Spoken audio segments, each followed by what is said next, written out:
Après l'incident dans la zone frontalière d'Al-Fashqa, incident qui a coûté la vie à des militaires et civils soudanais selon les autorités de ce pays, l'Éthiopie et le Soudan envisagent une coopération formelle pour mettre fin aux violences dans cette zone. La zone frontalière d'Al-Fashqa, qui est entourée d'isolateurs à base d'eau, couvre une superficie d'environ 251 km². Elle est au centre des convoitises des deux pays.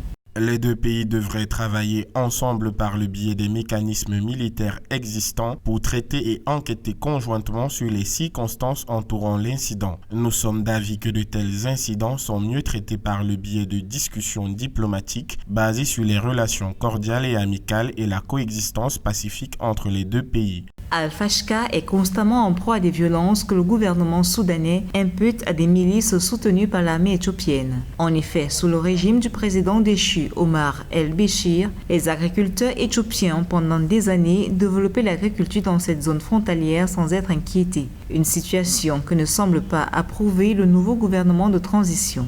Les états-majors des deux États déjà, l'Éthiopie et le Soudan, s'étaient pourtant rencontrés plusieurs fois ces derniers mois pour pacifier la situation de la région et éviter des incursions transfrontalières. Et en avril, le président du Conseil souverain du Soudan, le général Al-Bourhar, s'est même rendu en personne de la région où il avait juré de défendre vigoureusement la souveraineté du Soudan. Donc en définitive, il est important de comprendre que les chances de la stabilisation dans cette région restent minces tant que la question de l'eau, l'accès à l'eau n'est pas totalement réglée par les Nations Unies. Parmi les solutions envisagées pour sécuriser cette zone frontalière entre l'Éthiopie et le Soudan, la mise sur pied d'une force conjointe pour assurer les patrouilles et mettre fin au trafic d'êtres humains et toute autre forme de violence.